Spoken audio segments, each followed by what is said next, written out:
Hey there, it's Derek here from Pacific Coast Auto in Japan.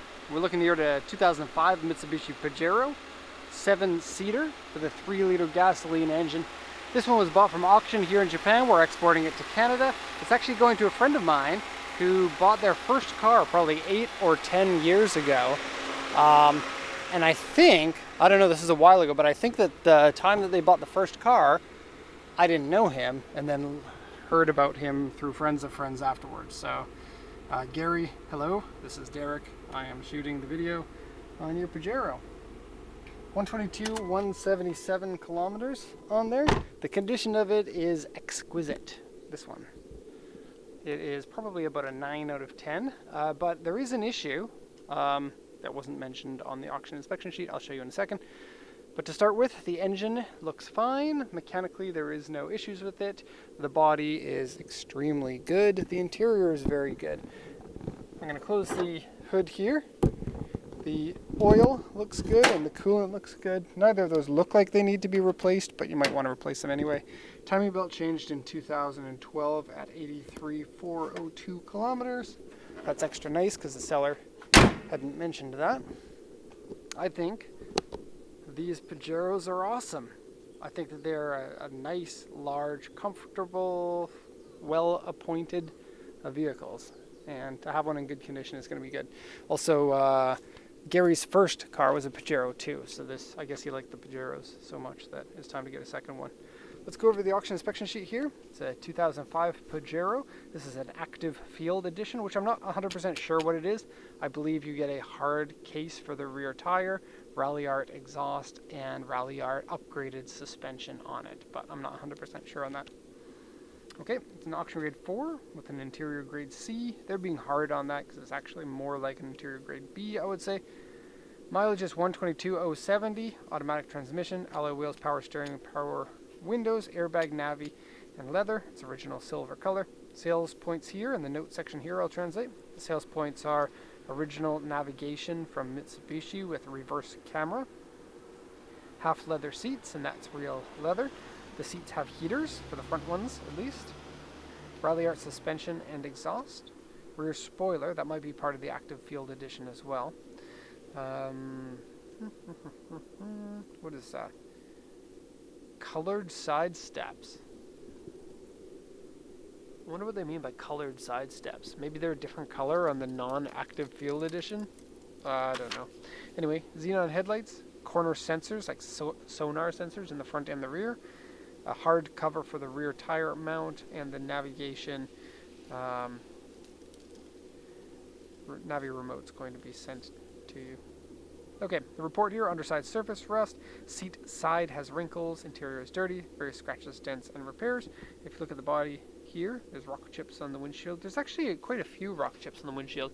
I suspect that they did highway mileage semi-frequently, but like, see here? There's like 4 of those. There's like 2 of them here, and then there's another one over there. So more than usual, but rock chips are less than 1 millimeter in size anyway. Repainted on some sections of the sides. The repaint looks like it was done well. It says A1 on the front bumper. Yeah, there are some scratches on it.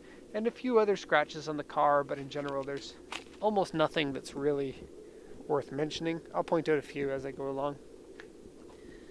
I think this Pajero is a big step up in terms of size. For being in Japan, this thing is rather large and stands out.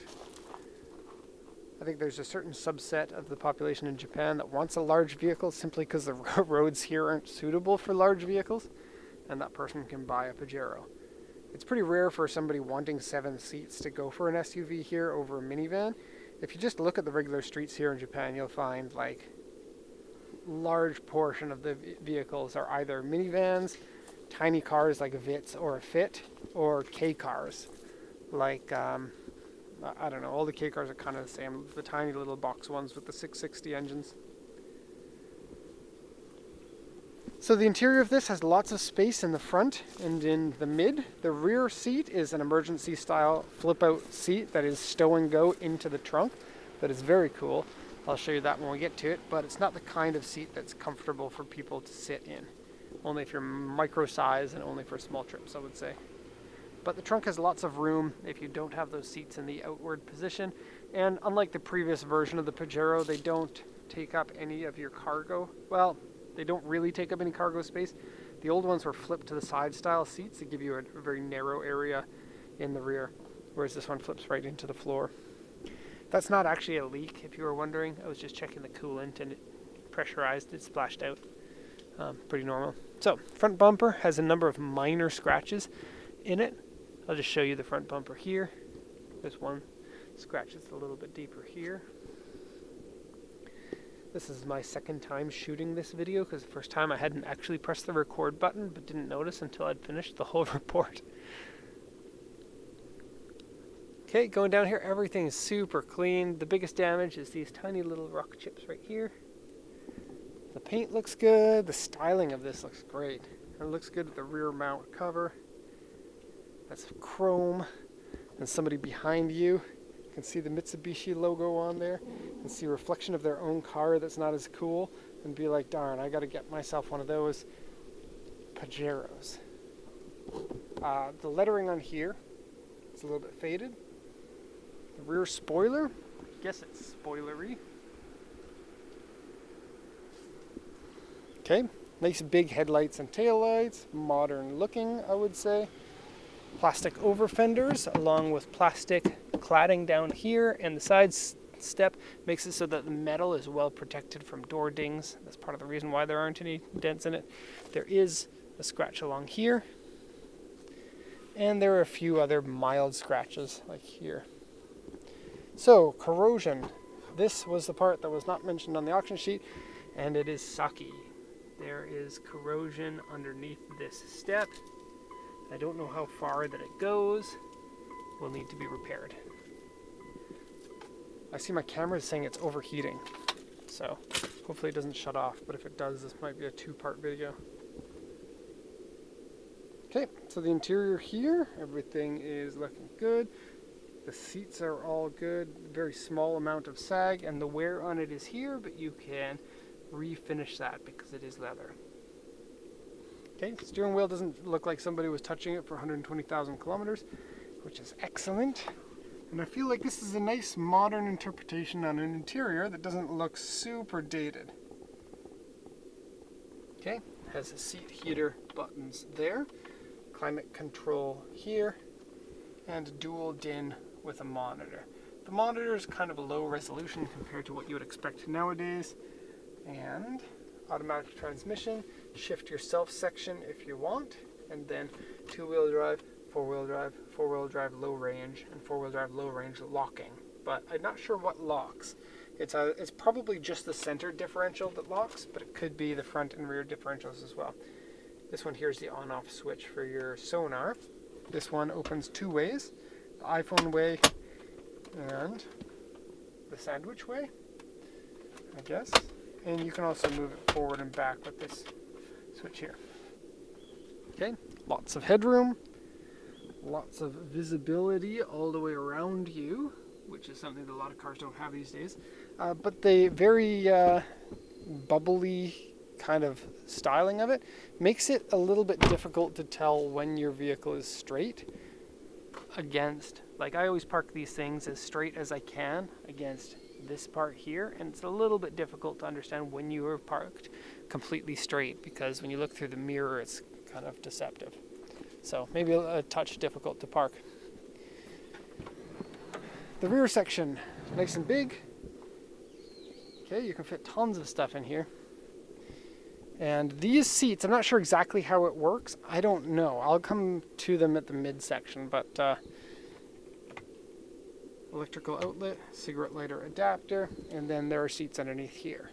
And I'm not going to pull them out completely. I got pictures of them for you, so you check the picture report. But you just rotate them, and then once they click into place, you flip this and it flips up. So very easy to do, but makes for tiny seats that are quite uncomfortable. Adults certainly can't stay in there for longer than 3 minutes. Okay, let's go to the center section. And there are the headrests for the rear seats that are in the rear net. You might have seen that. So going into here, you get a lot of leg room for being a middle row, as you can see there. Okay, yeah, these seats rotate up. I couldn't figure out how to do it though. So these can push down and combine with the seats over there by the looks of it to create a surface that could possibly be slept on. See how this goes down, and this is spring loaded, so it actually kind of pops itself into place. Quite interesting. Okay. Put that back, and then you can flip it forward like this, and then flip this to click it into place, and then I don't know how to do it from there. It looks like you can rotate the whole thing one more time, but I couldn't figure out how. You pull this, doesn't seem to do anything. Put the camera down, you wiggle around, you try to figure stuff out. So far, nothing. So, you need your IQ higher than me, apparently. Here's a quick look at the front. All right. And I will just leave it there before the camera melts itself. It's flicking because the fan goes off on the camera when it's shooting video because they don't want it to interfere with the sound of the video. Anyway, good looking Pajero, going to Canada, going to my friend. So I hope you enjoy it. Hope it lasts just as long as your first one, if not longer. And yeah, let me know if you have any questions. Thanks for watching, and have a nice day.